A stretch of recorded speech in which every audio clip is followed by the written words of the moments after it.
pikiran saya kemudian semacam mengalami satu benturan gitu. Jadi apakah yang saya lakukan sekarang itu berangkat dari perspektif saya yang telah jadi Jawa. Kemudian saya ingat Madura, jadi seberapa jauh saya meninggalkan Madura, meskipun Jawa dan Madura itu tetangga secara geografi, tapi mungkin secara pemikiran itu tuh mungkin agak lain jadinya. Nah, saya kemudian melihat lagi ke Madura dalam satu tatapan yang sudah berjarak gitu. 10 tahun itu saya kira udah waktu yang cukup lama untuk kemudian melihat kembali kampung halaman saya.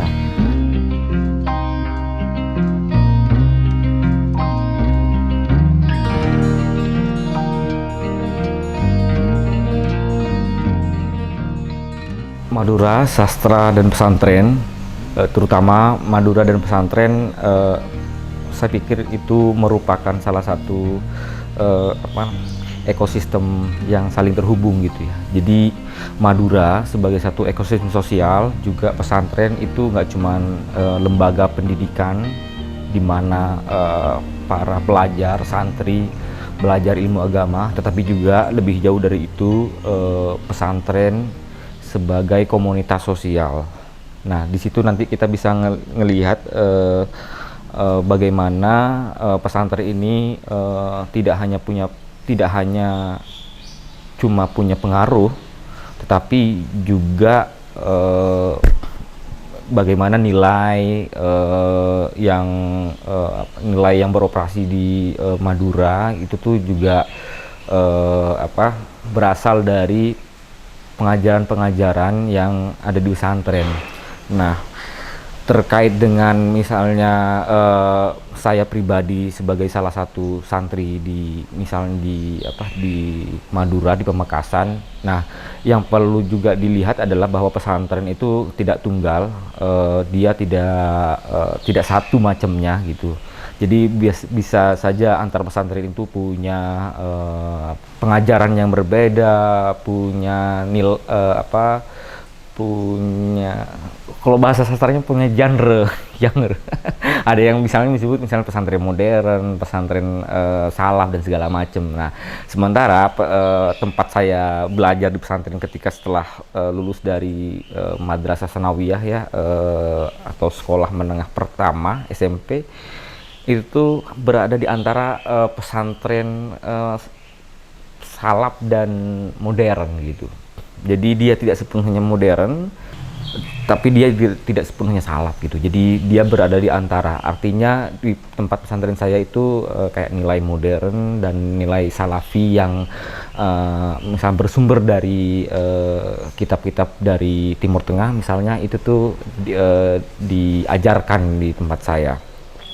Nah, sebelum saya lebih jauh ke soal bagaimana ekosistem sastra, kesenian tumbuh di Madura dan tumbuh di pesantren, saya terpikir untuk ngelihat pesantren ya.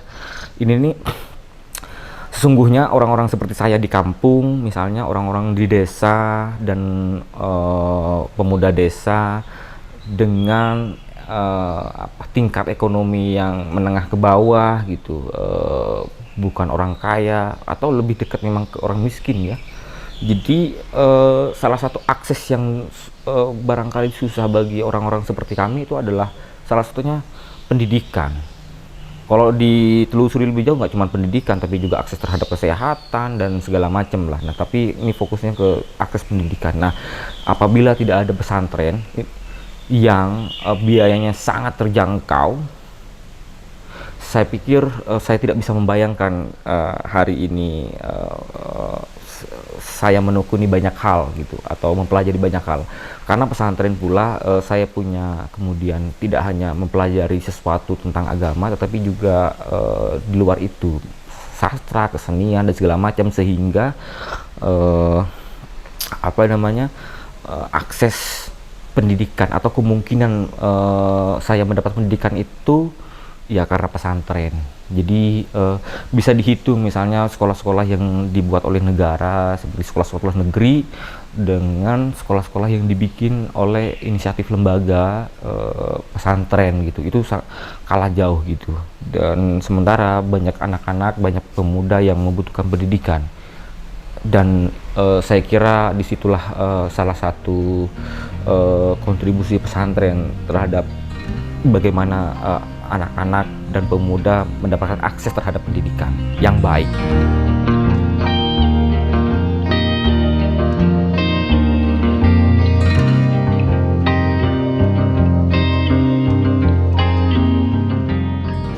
Selanjutnya adalah ketika saya bilang bahwa akses pendidikan yang dimungkinkan oleh pesantren, disitulah pertemuan-pertemuan yang barangkali tak terpikirkan oleh saya sebelumnya. Ketika saya masuk pesantren, saya tidak hanya belajar tentang fikih gitu ya, dan macam-macam yang berkaitan dengan agama dan nilai-nilai agama, tapi juga di luar itu. Misalnya pesantren tempat saya belajar itu dia punya perpustakaan dengan buku yang bagus-bagus, dengan koleksi buku-buku yang bagus-bagus yang waktu itu saya belum mengerti judul buku-buku yang ada di sana itu rupanya bagus-bagus. Itu saya ketahui setelah saya lulus dari pesantren dan kuliah di Jogja dan melihat kembali ke perpustakaan itu, rupanya buku-buku itu bagus-bagus gitu. Jadi buku-buku dengan segala macam ini ya, dengan macam tema gitu. Jadi nggak cuma tentang agama, tapi juga politik, filsafat, sastra dan segala macam. Selain itu juga pesantren itu di setiap pondokan itu kan ada ini biasanya ada mading gitu. Mading itu untuk koran biasanya tuh ya. Harian koran gitu. Jadi pesantren saya itu berlangganan koran. Jadi setiap hari kami memang tidak menonton televisi, tidak mendapatkan berita dari medium audiovisual seperti televisi, tapi kami mendapatkan informasi melalui bacaan, yaitu salah satunya koran, majalah gitu. Jadi saya pikir latihan membaca itu dimulai dari membaca berita setiap hari. Misalnya ilustrasinya adalah santri menyukai sepak bola, tapi kita tidak bisa menonton sepak bola secara langsung audiovisual gitu karena memang tidak ada TV di sana gitu. Jadi dan yang kami lakukan adalah menonton sepak bola melalui berita gitu. Jadi ketika membaca berita kami membayangkan membayangkan permainannya melalui teks yang ditulis oleh wartawan. Jadi itu kira-kira yang salah satunya melatih kepekaan, imajinasi dan juga sekaligus menulis gitu. Nah, di pesantren itu tumbuh banyak penulis benar, karena di situ ditempa untuk belajar ya. Jadi tidak semuanya belajar menulis, tapi salah satu yang belajar menulis adalah saya. Nah, di pesantren itu juga nggak biasanya juga ada komunitas yang di bawah naungan pesantren. Saya misalnya bergiat di komunitas teater di pesantren. Jadi di pesantren juga ada kelompok teater. Nah, di sini yang saya kira hubungan antara misalnya sastra dan seni pertunjukan berlangsung gitu. Jadi kami publikasi karya-karya puisi, misalnya kalau ketika kamu nulis puisi itu biasanya ya majalah punya pesantren, buletin atau majalah dinding di sekolah, di pesantren gitu. Tetapi selain itu adalah publikasi dari sastra itu adalah pertunjukan teater. Jadi kami mementaskan teater berdasarkan puisi-puisi gitu. Jadi sesungguhnya kadang kalau saya lihat itu, kalau saya ingat kembali, sastra dan pesantren itu sastra dan pertunjukan di Madura atau di pesantren itu dia berjalan beriringan. Jadi saya menulis puisi, belajar menulis puisi itu karena ikut teater. Jadi karena ikut teater saya belajar nulis puisi, dan karena teater itu harus pentas, apa yang dipentaskan salah satunya adalah puisi itu. Jadi pertunjukan itu salah satu media publikasi puisi sekaligus jadi teater itu, media teater itu sendiri. Jadi nah itu tuh yang saya kira eh, minat dan minat saya terhadap kesenian itu ditumbuhkan justru dari pesantren.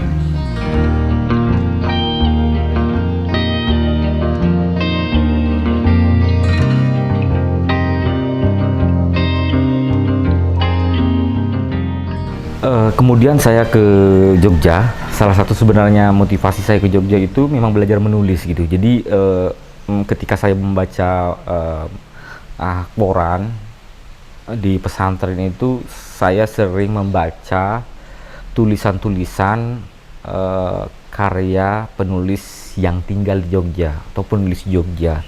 Jadi hampir setiap minggu itu selalu ada di koran di tempat pesantren saya berlangganan koran itu.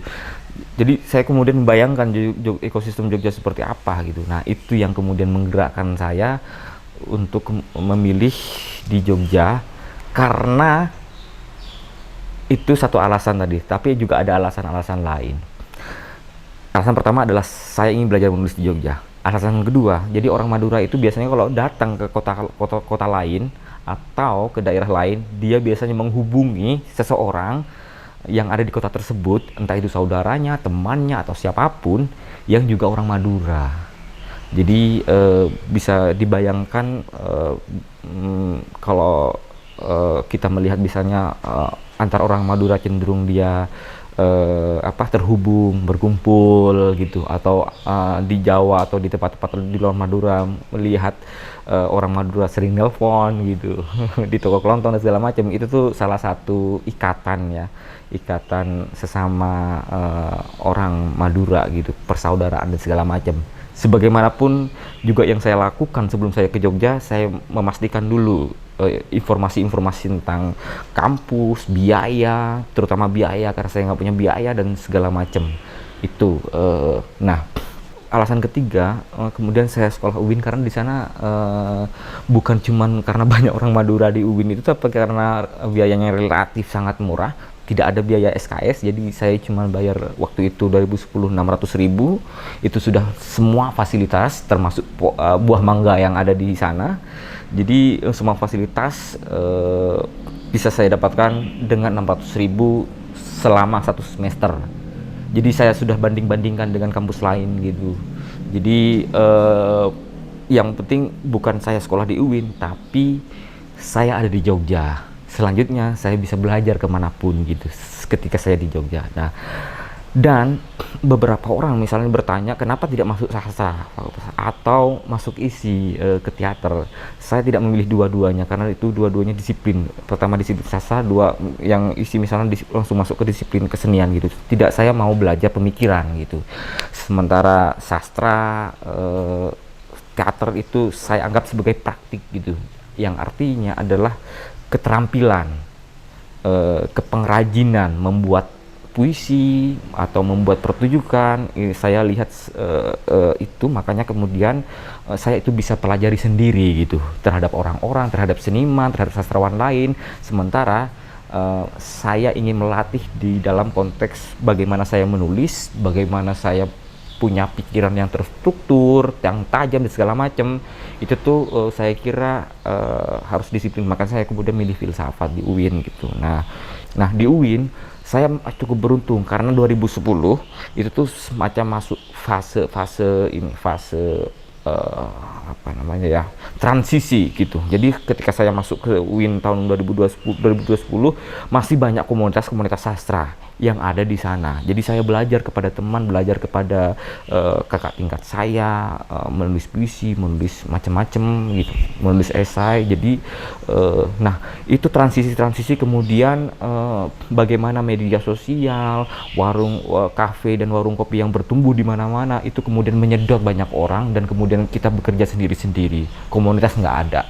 Jadi saya bisa dibilang berada di dalam satu generasi transisi antara di mana saya belajar di komunitas kemudian belajar sendiri gitu. Itu yang nah di Jogja juga untuk menempuh saya belajar pemikiran, tradisi pemikiran itu di kampus, dengan kemudian berdebat dengan berdiskusi dengan banyak orang. Sementara teater, disiplin teater, saya belajar di misalnya teater SK gitu, jadi salah satu teater kampus di UIN. Jadi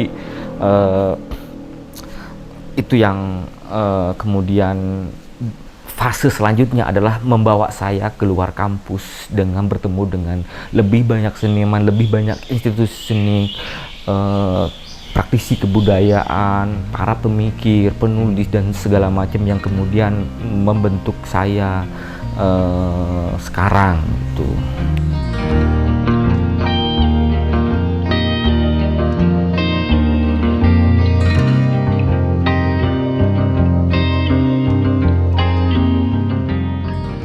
Sebagaimana tadi saya di awal sebut Madura sebagai satu ekosistem sosial, sebagai komunitas sosial, di Jogja banyak sekali komunitas sosial.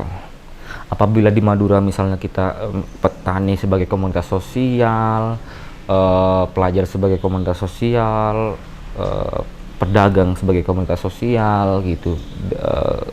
Tapi di Jogja komunitas sosial itu lebih banyak lagi, lebih beragam lagi, karena banyak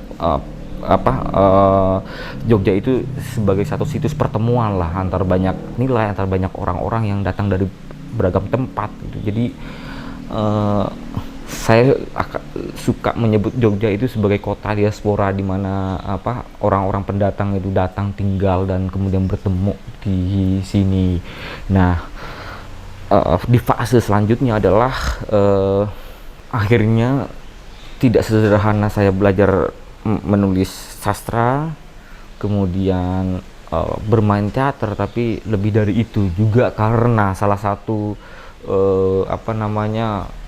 salah satu alasan adalah tuntutan hidup. Jadi di Jogja itu saya mesti hidup dengan atau mengelola atau mencari sumber-sumber daya yang sangat banyak sekali. Jadi dalam 1 tahun saya mengerjakan banyak hal, yang artinya saya bisa hidup dari sana. Jika saya mengerjakan satu hal, saya tidak terlalu pede hidup di sini gitu. Misalnya bekerja sebagai pekerja kantoran di Jogja, saya nggak bisa pede hidup di sini. Tapi dengan mengerjakan banyak hal, itu juga saya bisa hidup. Tapi juga ternyata rupanya melatih saya untuk bekerja secara interdisipliner. Nah, itu bahasa saya. Tapi bahasa guyonan saya itu ini guyonan ya. Interdisipliner itu bahasa guyonan saya adalah serabutan. Jadi saya ini adalah seniman interdisipliner alias serabutan. Jadi saya ikut pameran, bikin pertunjukan teater, tari, seni rupa, kadang seni media, video, mengelola festival, menjadi kurator, menulis macem-macem. Akhirnya saya dilatih untuk bisa belajar dan memahami banyak hal, dan barangkali ini bisa jadi dilihat sebagai kelemahan gitu. Bisa jadi saya nggak akan menjadi ahli atau expert gitu, tetapi di sisi lain keterampilan negosiasi dan segala macam dikelola oleh banyak hal, disiplin-disiplin yang saya masuki tadi. Jadi nah, ini yang kemudian setelah 10 tahun, 11 tahun saya tinggal di Jogja, saya setelah bertemu dengan banyak orang, belajar dengan banyak orang, dan pikiran saya kemudian semacam mengalami satu benturan gitu. Jadi, apakah yang saya lakukan sekarang itu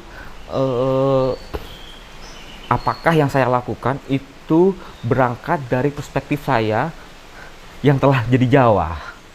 Kemudian saya ingat Madura. Jadi seberapa jauh saya meninggalkan Madura, meskipun Jawa dan Madura itu tetangga secara geografi, tapi mungkin secara pemikiran itu tuh mungkin agak lain jadinya. Nah, saya kemudian melihat lagi ke Madura dalam satu tatapan yang sudah berjarak gitu. 10 tahun itu saya kira udah waktu yang cukup lama untuk kemudian melihat kembali kampung halaman saya.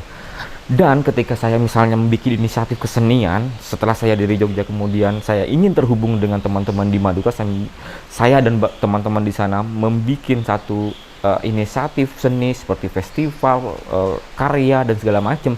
Itu tuh salah satu alasannya adalah saya ingin terhubung kembali ini tidak terhubung kembali, tidak sedang menegaskan bahwa saya terputus gitu, tapi barangkali eh, saya selama ini telah berpikir dengan cara dalam tanda kutip Jawa gitu. Sementara Madura itu selalu diposisikan sebagai bukan cuma bertetangga, tapi sebagai yang saling berpunggungan, beroposisi. Dan Madura selalu berada ditempatkan sebagai yang apa namanya inferior gitu di hadapan Jawa. Itu juga panjang, bisa itu salah satunya adalah konstruksi kolonial gitu. Nah, ketika saya kemudian melihat ke Madura, bagaimana ketika saya datang ke Madura tidak melihat dengan cara Jawa yang misalnya bisa stereotipikal dan segala macam gitu. Tapi ketika apa ke Madura sebagai bukan lagi berkunjung, tentang bukan lagi datang sebagai anak yang pulang, tetapi juga sebagai orang yang ingin mengalami Madura sebagai konteks pemikiran, kosmologi dan segala macam, maka saya memasukinya bukan hanya dengan cara pulang kampung, tapi pulang kampung dengan membuat satu inisiatif sebenarnya untuk alasan pribadi. Selain alasan inisiatif kesenian yang lain, alasan pribadinya adalah untuk sebenarnya ngecek pikiran saya sendiri gitu. Bisakah saya bekerja di Madura dengan apa namanya pengetahuan yang saya dapatkan di Jogja, itu bisa dapatkah beroperasi gitu di sana. Nah, itu tuh sedang saya lakukan di sana. Jadi saya belajar sesungguhnya. Jadi saya kemudian ke Madura itu bukan untuk memberikan sesuatu ke Madura, tapi saya belajar lagi ke sana gitu.